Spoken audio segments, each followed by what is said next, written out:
बहुत समय पहले की बात है। कौशल देश के श्रावस्ती राज्य में एक भयानक डाकू का आतंक फैला हुआ था। उसका नाम था अंगुलीमाल। वह निर्दयता से राहगीरों की हत्या करता और उनकी उंगलियां काटकर एक माला बनाता, जिसे वह अपने गले में पहनता था। इस क्रूरता के कारण लोग भयभीत थे और उस क्षेत्र से गुजरने से कतराते थे। अंगुलीमाल का वास्तविक नाम अहिंसक था। वह एक ब्राह्मण परिवार में जन्मा था और बचपन से ही मेधावी और कुशाग्र बुद्धि का था।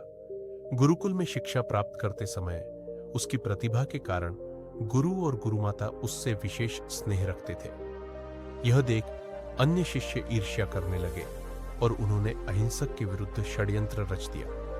उन्होंने गुरु से झूठ कहा कि अहिंसक गुरुमाता के प्रति अनुचित दृष्टि रखता है। यह सुनकर गुरु क्रोधित हो गए और अहिंसक को आदेश दिया कि उसकी शिक्षा तभी पूर्ण होगी जब वह 100 व्यक्तियों की उंगलियां काट कर लाए। गुरु का आदेश मानकर अहिंसक ने निर्दोष लोगों की हत्या शुरू कर दी और धीरे धीरे अंगुलीमाल के नाम से कुख्यात हो गया। गौतम बुद्ध का आगमन। एक दिन भगवान गौतम बुद्ध श्रावस्ती के निकट पहुंचे। गांव वासियों ने उन्हें अंगुलीमाल के आतंक के बारे में बताया और उस मार्ग पर न जाने की सलाह दी, लेकिन बुद्ध ने करुणा से प्रेरित होकर उसी मार्ग पर जाने का निश्चय किया। जब अंगुलीमाल ने बुद्ध को आते देखा तो वह चिल्लाया, रुक जाओ सन्यासी! लेकिन बुद्ध शांतिपूर्वक आगे बढ़ते रहे। अंगुलीमाल ने फिर से पुकारा। मैंने कहा, रुक जाओ। इस पर बुद्ध ने उत्तर दिया, मैं तो ठहर गया हूं, लेकिन तुम कब ठहरोगे? अंगुलीमाल ने आश्चर्य से पूछा, इसका क्या अर्थ है? बुद्ध ने समझाया, मैंने हिंसा और बुराई का त्याग कर दिया है, इसलिए मैं ठहर गया हूं। लेकिन तुम जो निरंतर हिंसा में लिप्त हो, कब रुकोगे? अंगुलीमाल का हृदय परिवर्तन।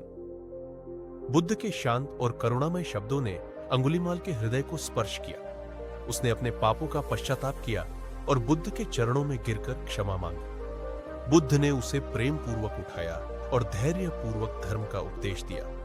अंगुलीमाल ने उसी क्षण से हिंसा का मार्ग छोड़ दिया और बुद्ध के शिष्य बन गए। कथा से सीख।